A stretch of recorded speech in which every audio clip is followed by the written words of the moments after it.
So good morning, I'm Nicola Barrett, Chief Corporate Learning Officer at Emory Executive Education. And thank you for joining us for Business Over Breakfast today. And I'm thrilled to introduce what I think is quite a different type of session and a fascinating one at that. We've had a lot of periods of volatility and uncertainty, and that has often fueled fear. And that often contributes to a sense of unhappiness, both personally and professionally. Recent research in social science and positive psychology offers actionable strategies to boost morale and workplace happiness, which in turn drive stronger business performance and organization value, even during challenging times. And I think everybody would agree that these are challenging times, continue to be challenging times.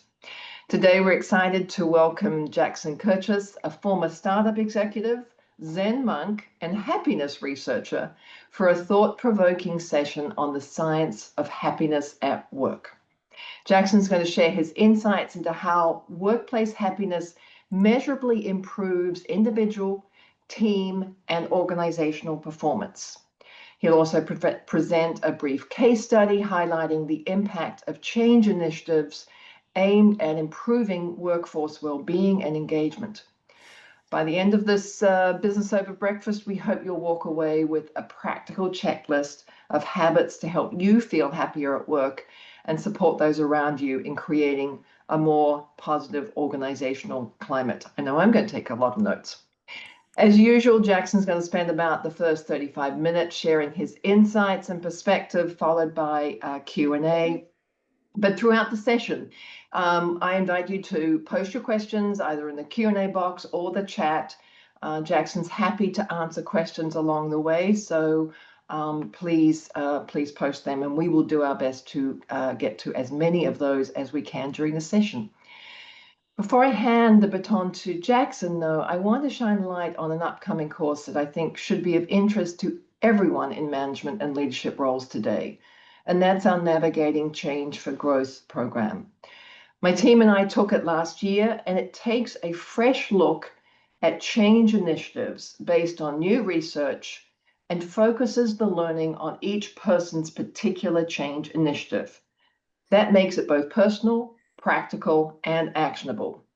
By focusing on your specific change initiative, you gain a deep understanding of how to navigate disruptive change and develop that essential growth mindset. So best not to wait too long to sign up. And the team, I think, is sharing now information on that in the chat. So over to you, Jackson. I'm looking forward to hearing everything about happiness in the workplace. We can't get enough of it. Thank you. Good morning.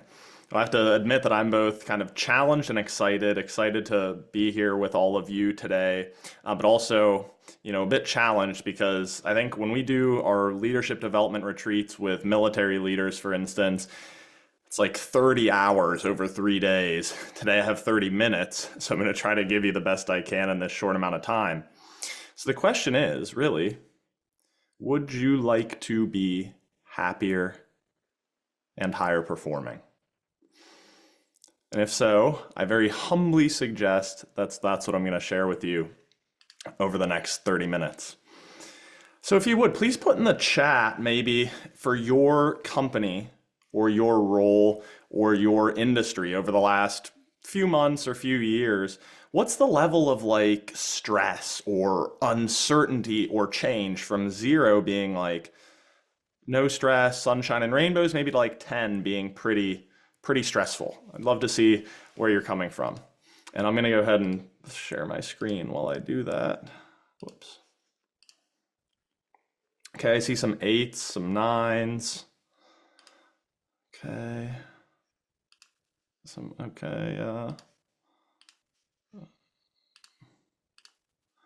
There we go. Okay. Oh, well, here's the chat. Okay. 9, 7, 6. Maybe we could do a poll to quantify the data. Michael, thank you. If I were a more intelligent presenter, I would have enabled that technology. But if you want to keep track in the chat, please do. 15. Yeah, okay, 10s. Okay, got it. So I appreciate the honesty, especially in the chat. And so the question becomes, how do we deal with that? And not just survive, but really thrive amidst this challenging times.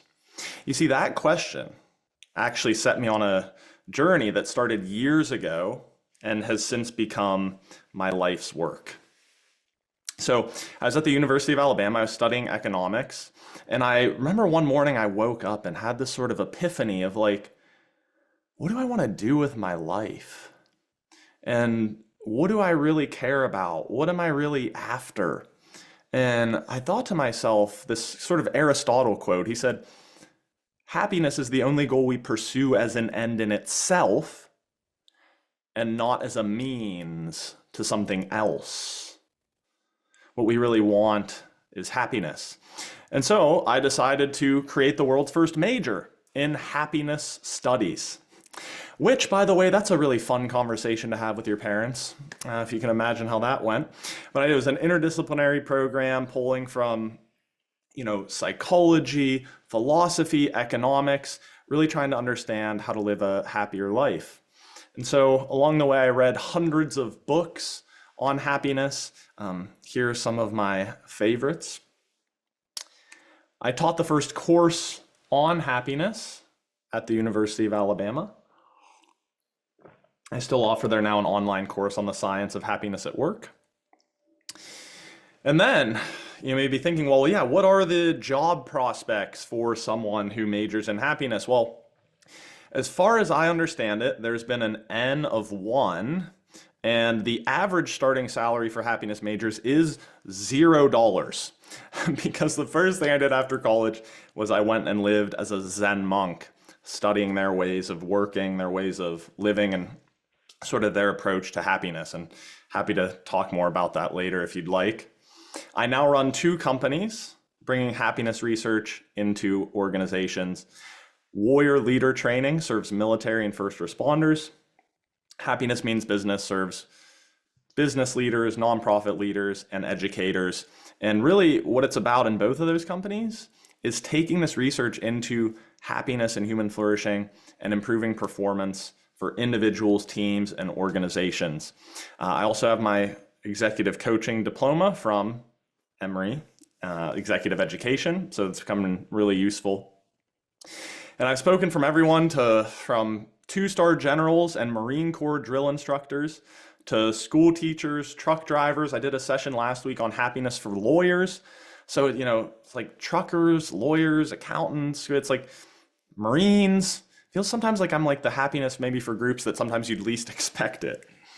But it's because, and I'm about to share some of the research into this, happiness is not just nice, it's useful. It's actually a critical part of high performance.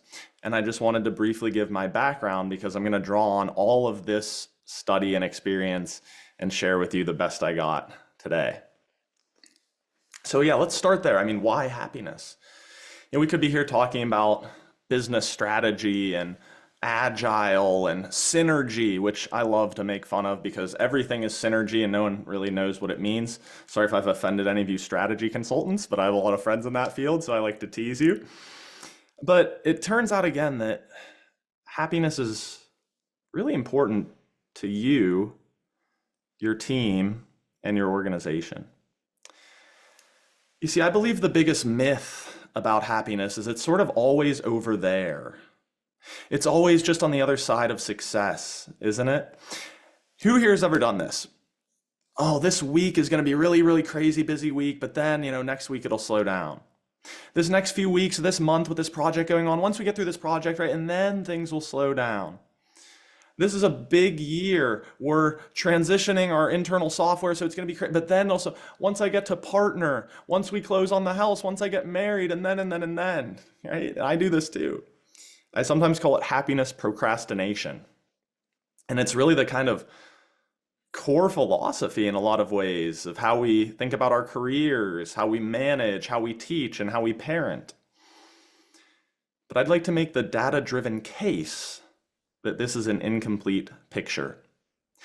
That it turns Jackson, out, yeah. Before you go on, there is a question that I think is pertinent to what you're saying. And Court asks, how do you differentiate happiness from joy?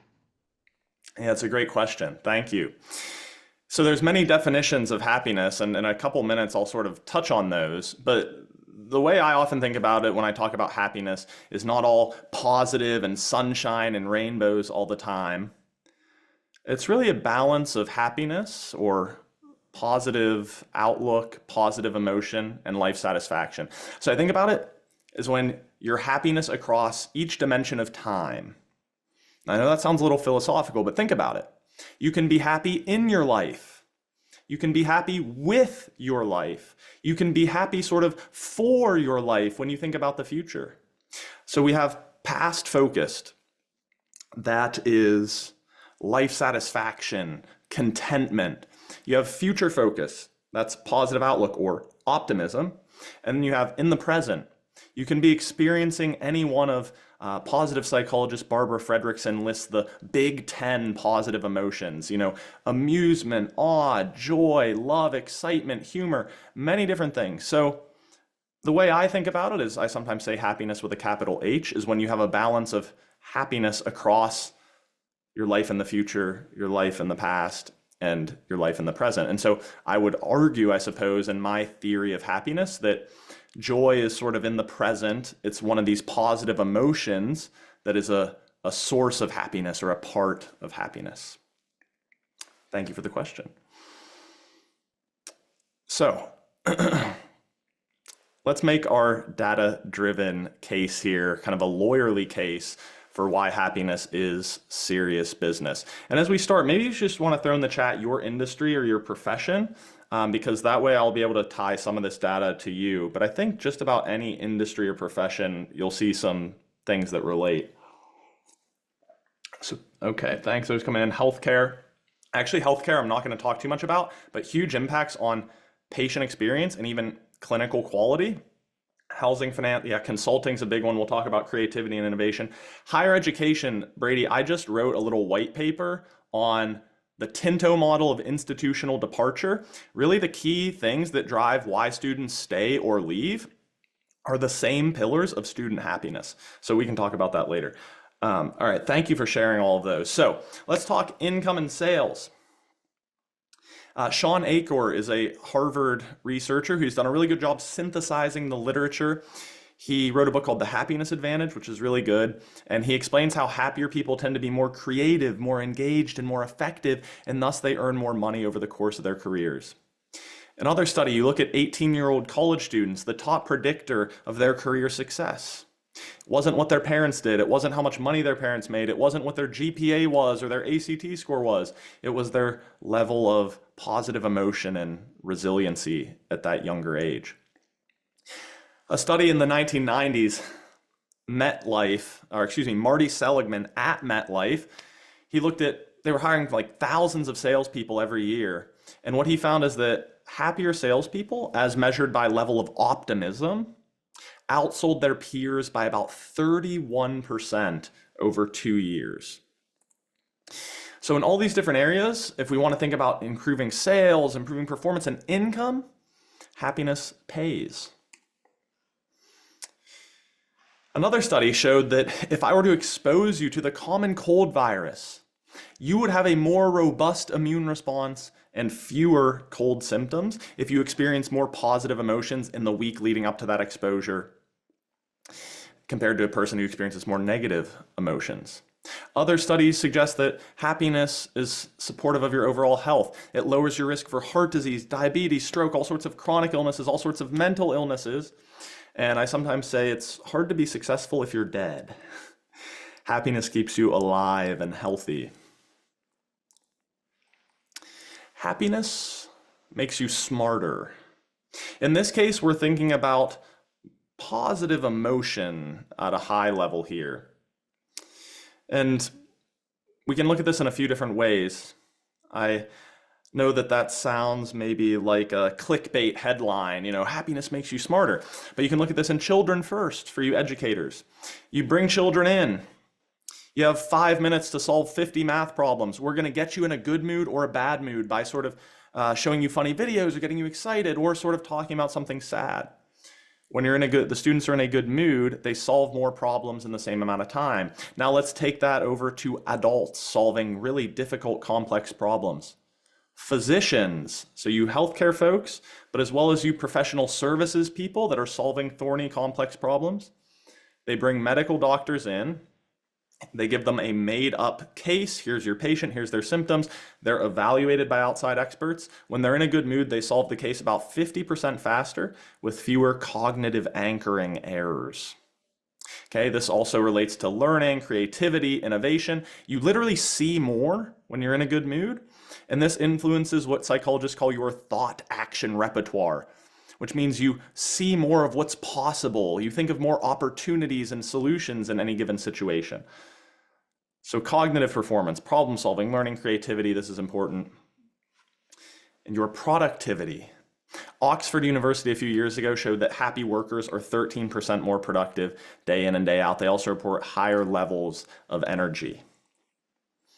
So these 4 big categories are all for you and your career.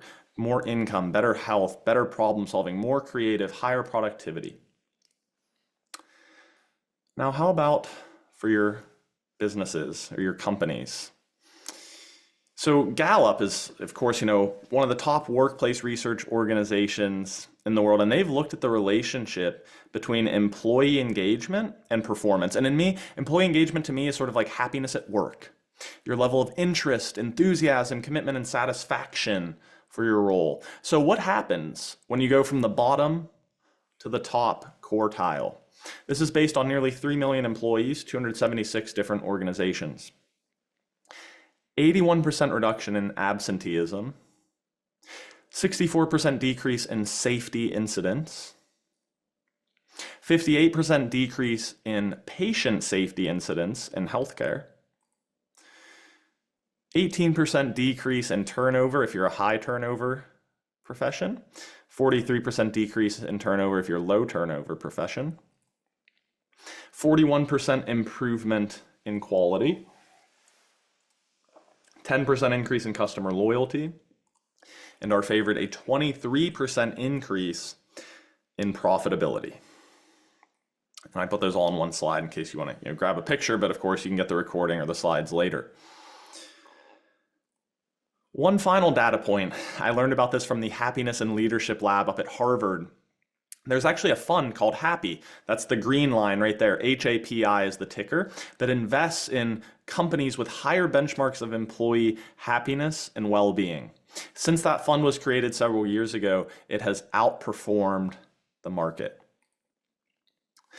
So my hope is that we can break this myth a little bit that's so ingrained in us subconsciously in our culture. Happiness is just always over there. And I'm going to make the case that happiness isn't just something that happens to you, but it's up to you. It's something you can influence.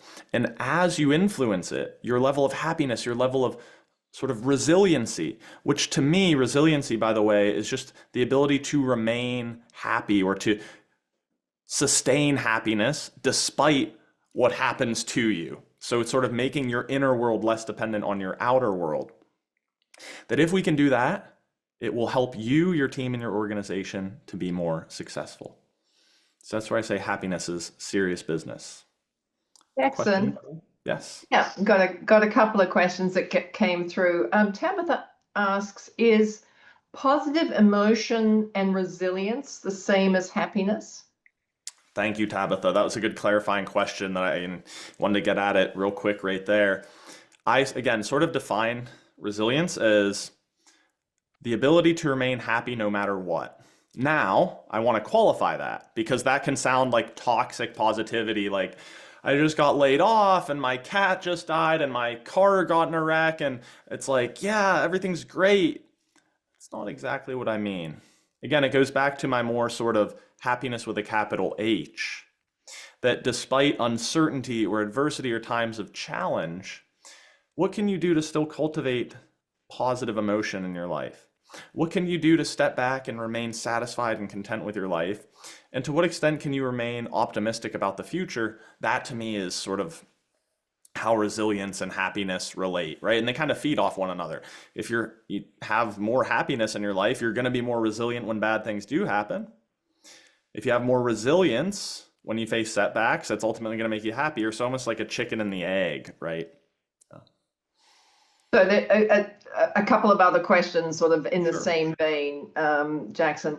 Gary asks, is happiness a result of discovering meaning in the work we're doing? Yeah. So in just a second, I'm going to share a little bit more on the how of happiness.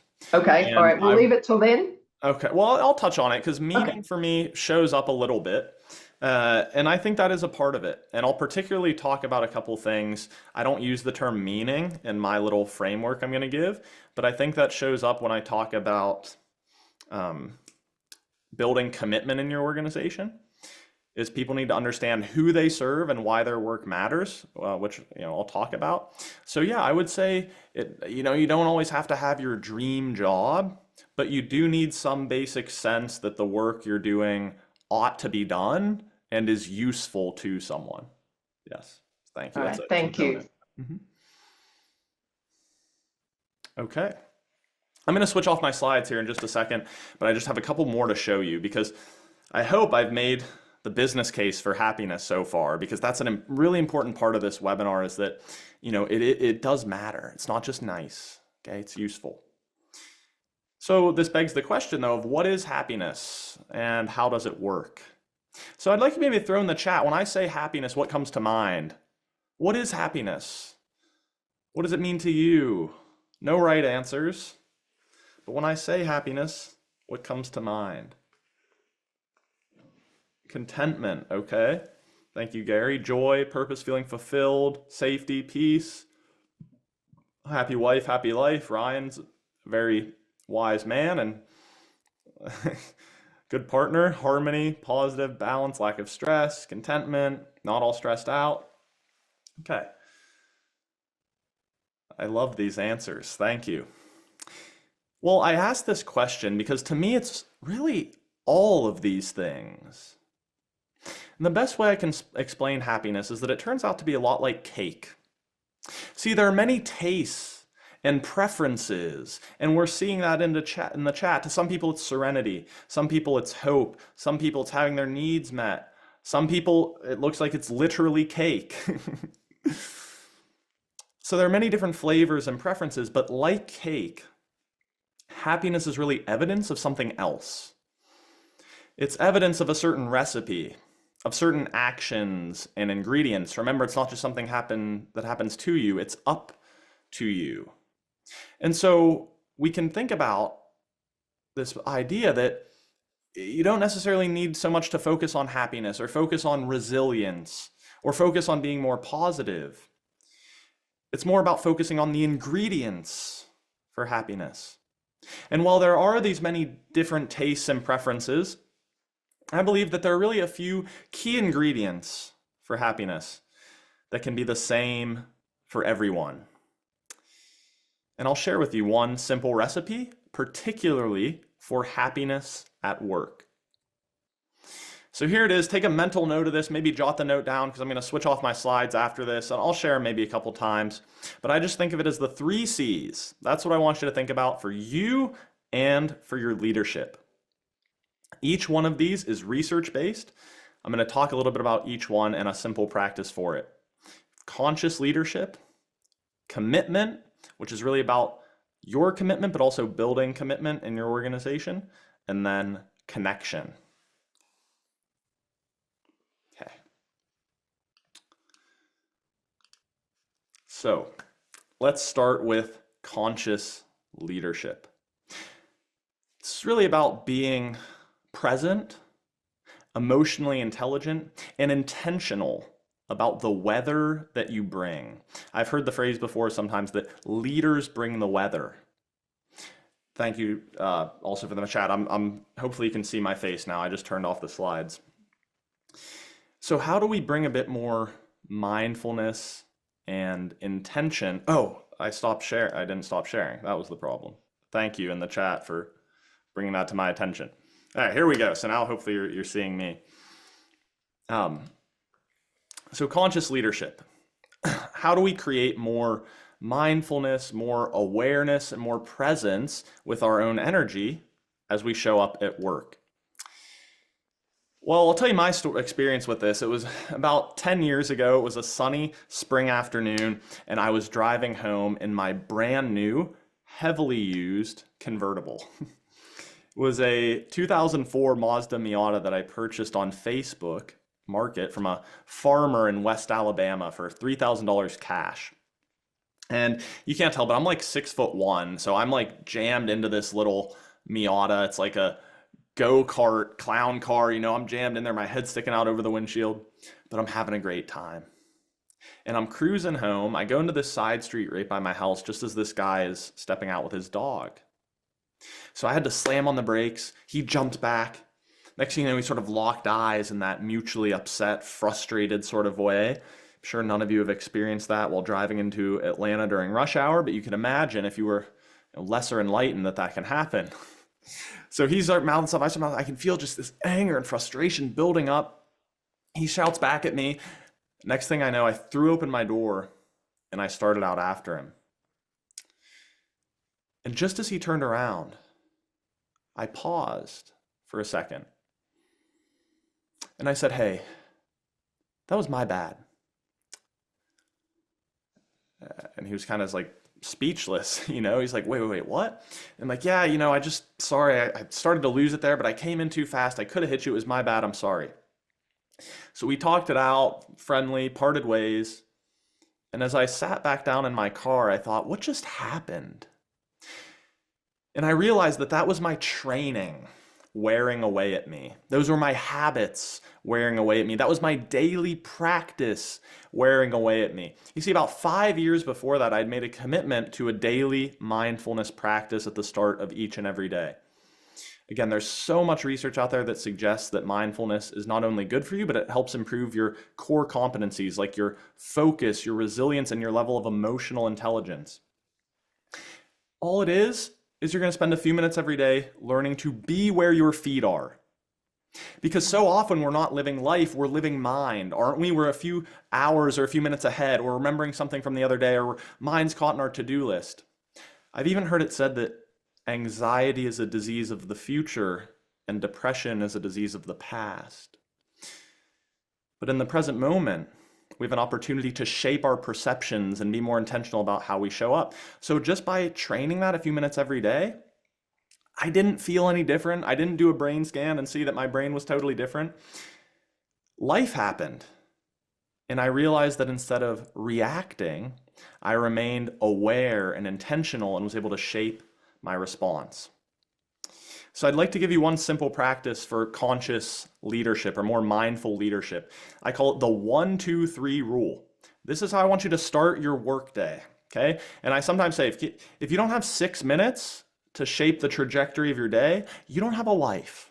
So I'm going to challenge you because this is a proactive way of investing in your own resilience, and it's going to ripple out into the people you lead and work with. So here's the rule. 1, 2, 3. First thing, you're going to write down your most important thing for the day. If you've ever had this happen, you go into work, you're like, yeah, we've got a couple big things we need to move the ball downfield on, and all of a sudden you get an email, you get a text, you get a Slack, then you got 5 different Zoom meetings, and then someone comes by your office for the old got a minute, hey, got a minute, and the next thing you know, it's like 3 p.m. and your head's down in your email, and you're like, what the heck just happened? Relatable? So research from Baumeister, is a last name, suggests that just by simply creating a written intention for one thing that you want to focus on that day improves your sense of control and self-efficacy. So there it is, the first thing. And if you want to do 2 or 3, that's fine, but don't dump a million things down in front of you. That's number 1 minute. Then 2 minutes. I want you to capture a story from the prior day. And when I say a story, this is based on research from Emmons and McCullough that just writing down a few things that you are thankful for each week improves your level of well-being. I sometimes think about this as trying to capture more of those magic moments that can so easily slip through our fingers and sort of carving your initials in that wet cement of your memory. So maybe it was the day before, the reaction you got from your dog that was waiting for you when you got home. It could be a little moment you had with your child. It could be a little interaction that you had, but just some little bit of joy or gratitude or love. Take a few notes on that and just go back and recall that memory. Finally, 3 minutes, you're going to breathe. So research out of Stanford University shows that just breathing a certain way for a few minutes each and every day reduces anxiety and improves your mood throughout the entire day. It's called a physiological sigh. Great thing to do as well if you have 1 minute between your Zoom meetings to immediately downregulate your nervous system. I'll show you how to do it. You can follow along with me. Okay? You're going to take a deep breath through the nose, fully inflating the lungs. At the top of the inhale, take a second double inhale to really inflate, and then slow sigh, about twice as long as you breathe in. Let's do one more. So breathing in, double at the top, slow sigh out.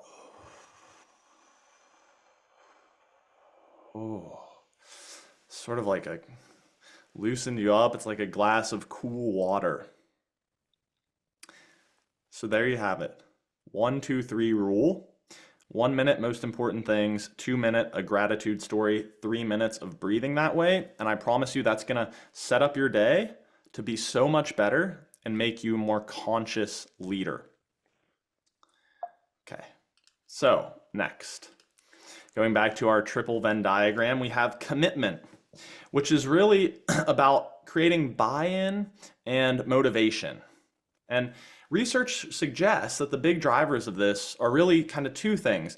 People need to feel valued and valuable. So they're feeling witnessed for their contribution.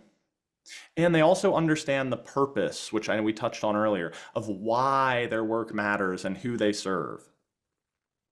I was flying out of the Pittsburgh airport a few years ago, and I remember I was going up to Fort McCoy to train the military. I was running late, so I parked, and it was worst case scenario. The shuttle was pulling out just as I pulled in. So I had this big army duffel bag. I'm like limping along, trying to wave down the shuttle, and I couldn't believe it. Stopped, backed up out of the exit, came back around and got me. So as I got on the bus, I saw above the driver, the how's my driving, call this number. And so I decided to call that number. And I remember it was when I got to the gate, I still remember that phone call, It's like, hey, this is Jackson. I was on bus number 8 at 2 in the afternoon. Just wanted to leave some feedback. And I could hear the lady on the other side sort of like, yes? Said, yeah, I was running late. I was going to miss my flight. And this driver went above and beyond, probably even went, I just learned about this the other day, SOP, standard operating procedure. What that should really mean is service over procedure. So I said, this lady went above and beyond. She came around and got me, saved my butt. And so I just wanted to pass that along. And there was a long pause. And she was like, wait, what?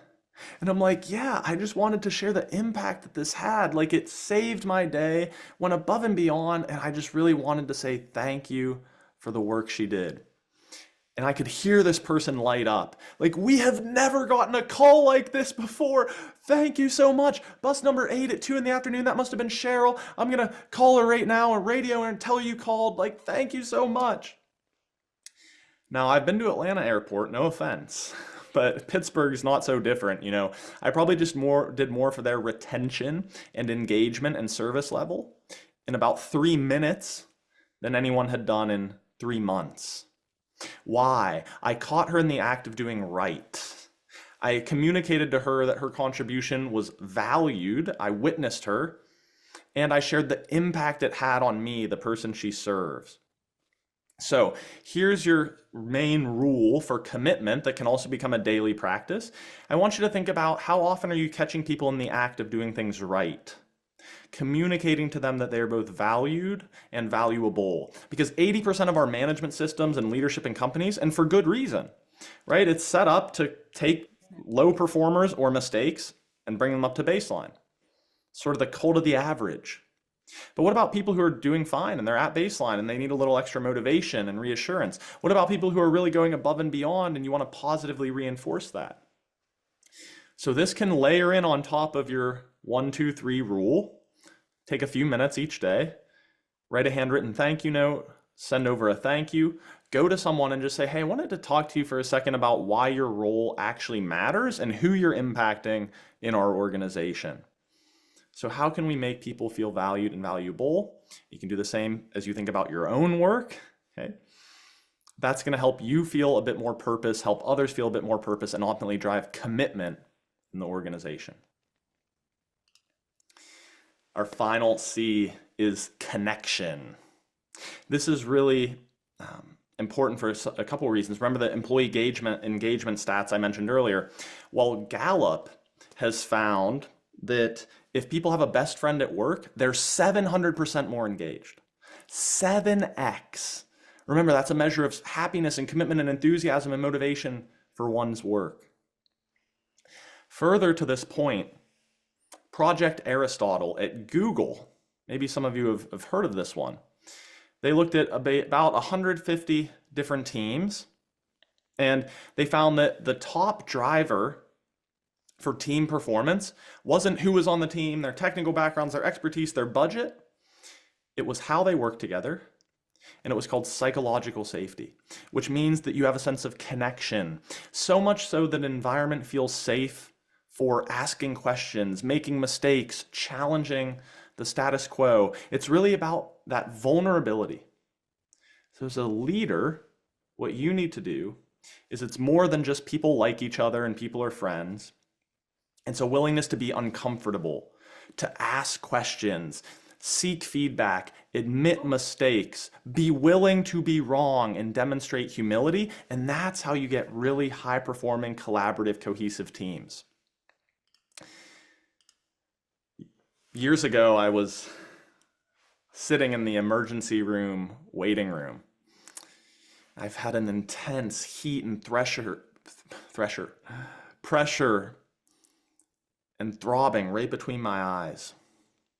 Had blood spilling out of my nose onto my chin and shirt. I had just taken, very heroically, playing intramural church league softball or intramural softball in school. I took a softball right between the eyes. And so I'm sitting in the emergency room with a broken, busted face.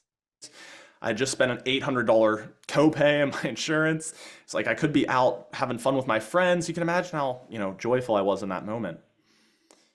And so as I was sitting there, I noticed this family struggling at the intake desk speaking some Spanish. And if you've ever tried to learn a language and speak a second language, right? Like you really got to put yourself out there and get uncomfortable to go talk to a stranger, let alone talk to a stranger in a language you don't know.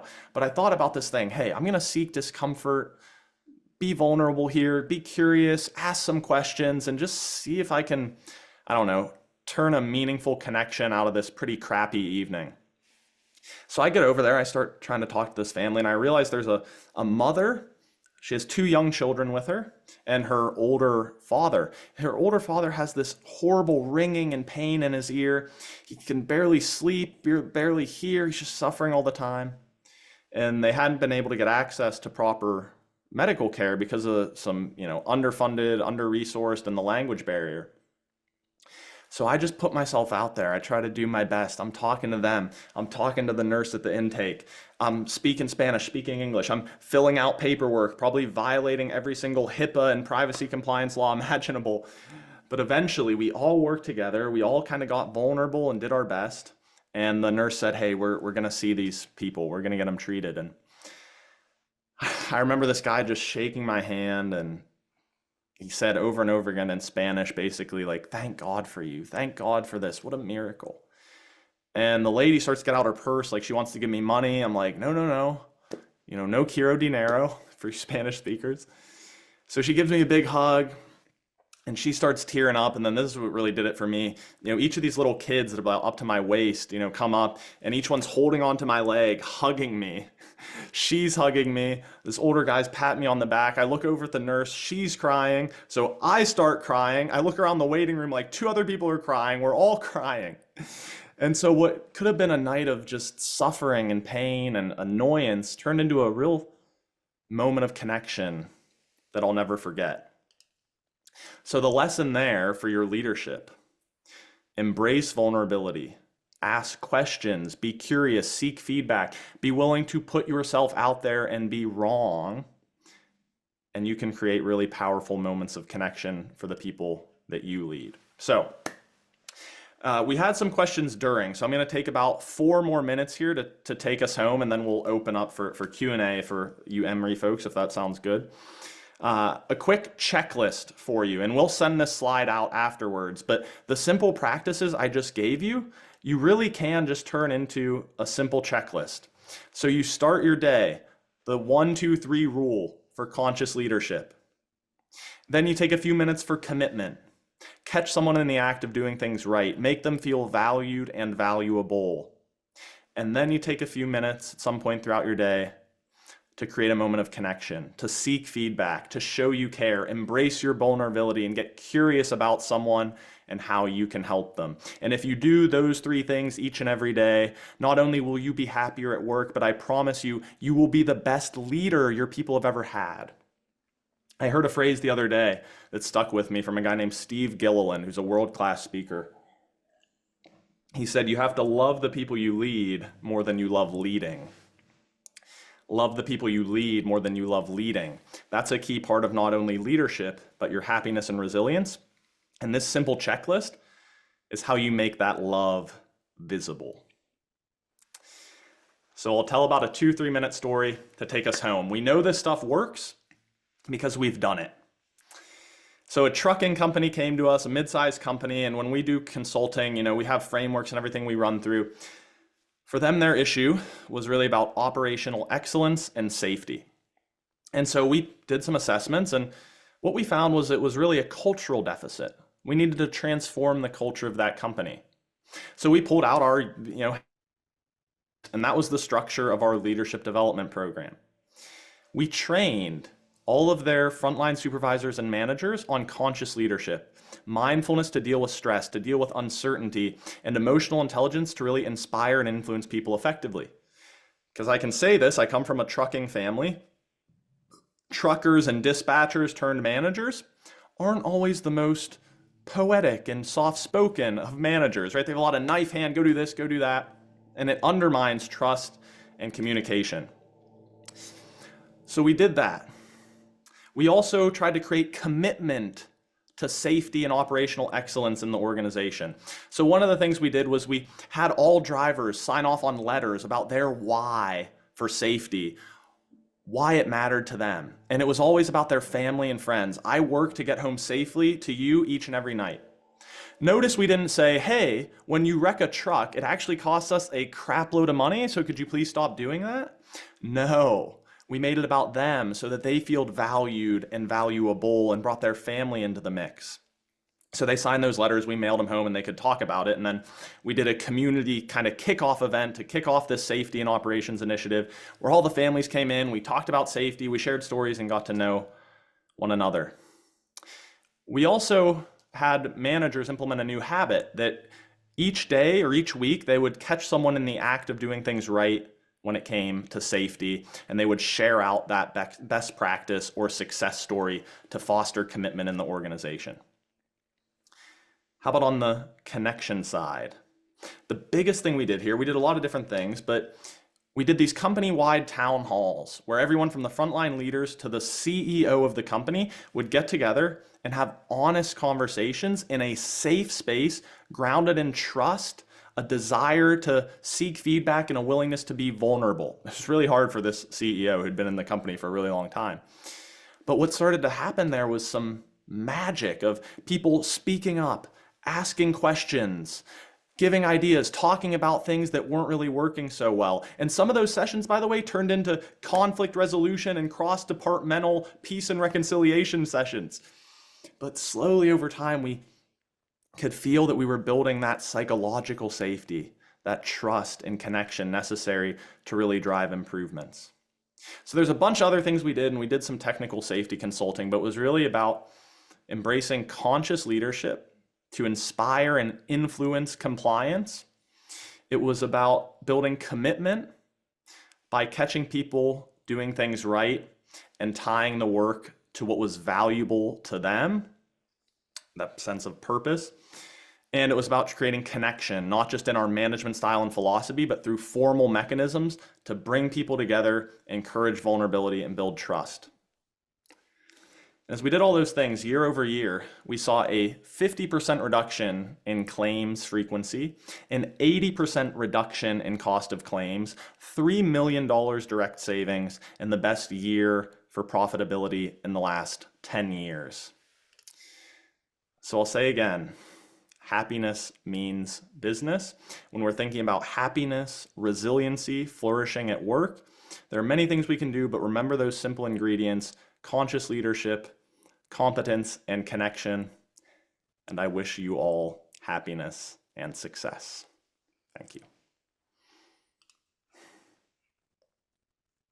Thanks so much, Jackson. Have a few questions that came through. Ashutosh asked before, is happiness an inner state of mind? Yeah. Yeah, so to me, going back to that sort of model I give about, happy when you think about the past, happy when you think about the future, happy when you think of the present. It's sort of semantics at a certain point, but to me, that would fall under sort of a state of mind is that present moment. So anytime you're experiencing engagement, which is sort of a sense of immersion and flow, it could be interest, enthusiasm. Again, Barbara Fredrickson has this big 10 positive emotions. I don't know if I can rattle all of them off the top of my head. But I would say anytime you're feeling a state of a positive emotion, that's sort of a component of happiness, as well as when you kind of step back and you feel satisfaction with your life, and then when you are optimistic about the future. So maybe those are all states of mind depending on how you slice it. But yeah, a lot of it is certainly internal, but I also don't want to be ignorant and suggest that, if some tragedy happens to you, it's totally up to you to be happy all the time. Certainly, the states are going to ebb and flow. So Tabitha asks, any thoughts on how to catch people doing something right? Actually, I may have the wrong question. It may not be Tabitha. It is a question though. Any thoughts on how to catch people doing something right when they are remote? Yeah, so one thing I think about, a few things. So one is just having some sort of chat or maybe a vehicle, whether it's with your other supervisors or managers. And that way, sometimes it can help because let's say you have a direct report that does something that's not visible to you. Is there someone else in the organization who could say, hey, Jackson, you should give a little shout out to Jessica because she helped our team out with this thing and it was really good.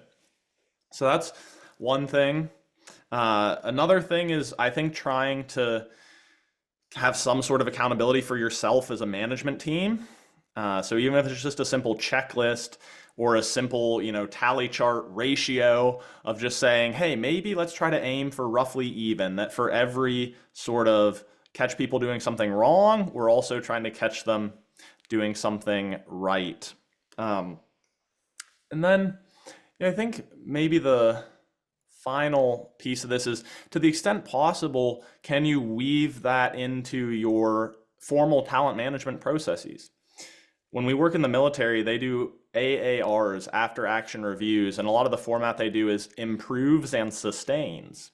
So you'll notice the sustains part of that is sort of the what's going well, and then you get into the what needs improvement. So not always easy depending on your industry context, but I hope those help. Thank you. Now I've got Tabitha's question.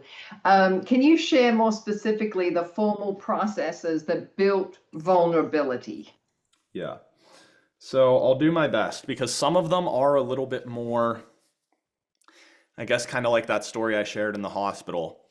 It's a little bit more of an ontological shift or a philosophical shift in how you show up as a leader. But that's one. Second thing, though, is managing toxic leadership as a performance issue. So I've been reading a lot of Hubert Joly, who was the CEO who turned around Best Buy.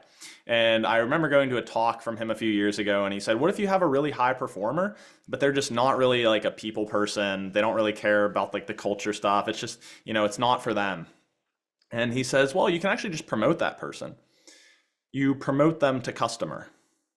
So if you have someone who is toxic or undermining that trust and connection, they're sort of managing through fear, even if they're getting good results, it's not like you should just fire them right away, but you can have that coaching or performance conversation around, hey, we think maybe some of your leadership style is undermining that psychological safety, that trust and connection we want to create. How can we get after that? It may just be a blind spot to them. Final, more tangible tactic I like is thinking about your meetings. I sometimes have a rule. I call it 5 to thrive. This is how to have much better meetings that can encourage that trust and connection and psychological safety. So this is loosely based on agile. You can do it as a daily stand-up or weekly. If you're doing weekly, here's the 5 questions. So, your team gets on a Zoom, whatever, and the first thing they say is, each person, what did you do last week? What are you going to do this week?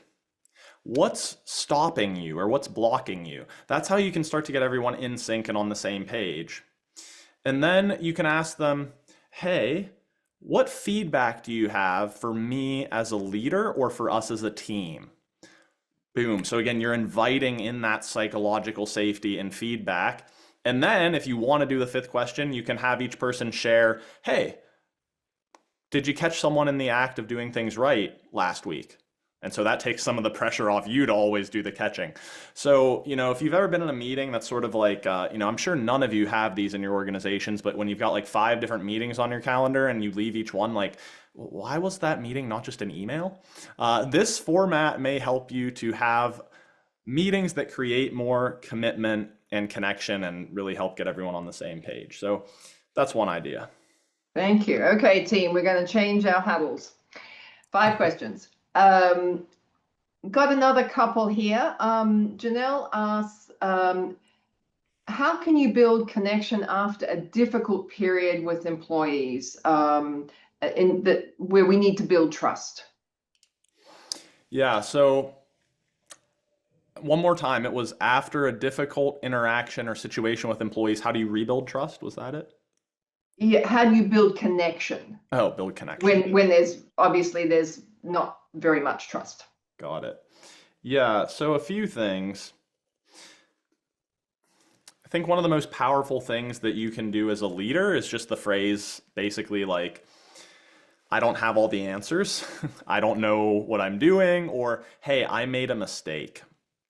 So the extent to which you can underwrite an honest mistake, or even just acknowledge a breach of trust, or maybe just say, hey, like we're pushing out this new initiative and honestly, we don't have all the answers. All of a sudden that just makes you, I think, more relatable, and it's that vulnerability and humility. Jim Collins in his book Good to Great, if you're familiar with it, right? It's like how all the top companies become the best. He talks about a level 5 leader, which is a combination of extreme commitment and radical humility. I don't know if those are exact words, but basically that combination. It's that humility, that willingness to be wrong and not have all the answers goes a long way.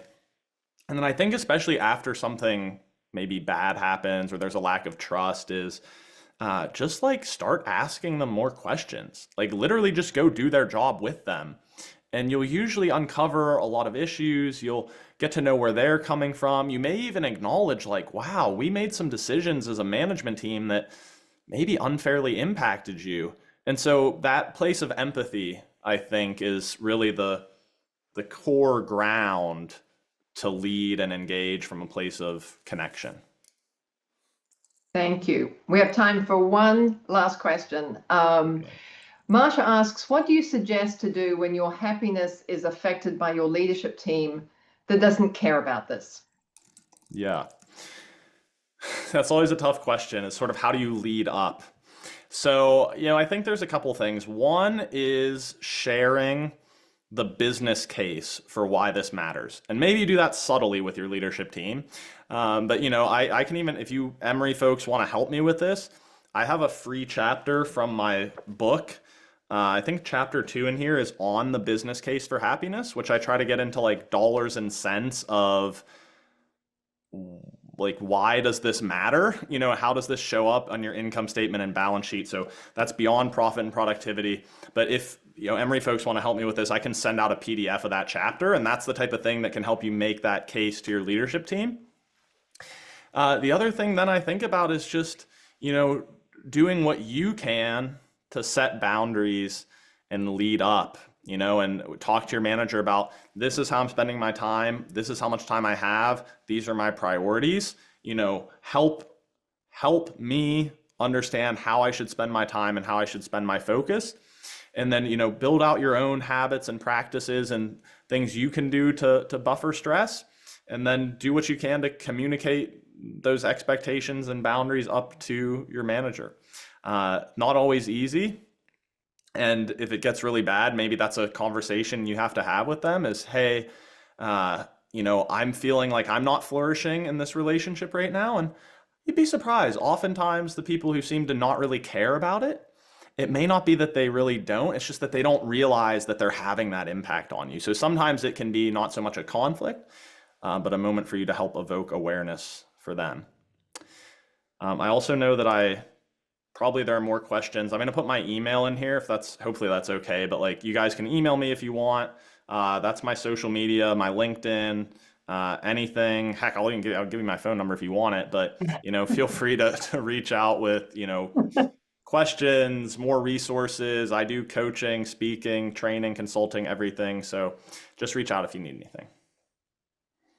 Thank you, Jackson. Thank you so much. As we wrap up today's session, we just want to thank you, Jackson, for joining us today for this Business Over Breakfast webinar. We all need happiness. And so the big thing that I took away from this is happiness is up to you or up to me or to each of us individually. So thank you for sharing your research, your knowledge, and this information with us today. Thank you to all of our attendees as well for joining us on this Business Over Breakfast. We have another coming up for you on October the 2nd. Good Growth, How Brands Win with Social Impact with Omar Rodriguez. So we hope that you're available to attend that Business Over Breakfast webinar. We'd also like to share a couple of upcoming courses for you that might be of interest. Our Executive Communication and Leadership Presence course is taking place October the 8th and 9th. This is in person. So if you're looking to up your communication and leadership presence skills, this will be a great course for you to attend. We also have our Executive Coaching Program, which Jackson is an alum of. So we all have in-person as well as virtual options for you. So if you're looking to up your coaching, feedback, listening skills, we definitely recommend this program for you. And then finally, Nicola mentioned at the beginning our Navigating Change for Growth course. So this course will help you to focus on a specific change initiative that you are working on and help you to really develop your growth strategy for that. This course is taking place on November the 3rd and the 4th. And again, as always, a recording of today's session will become available on the Emory Executive Education LinkedIn page. So look out for that email. You can also find it in the chat that Jennifer has provided for you. Thank you so much for your time today and have a great rest of your Thursday.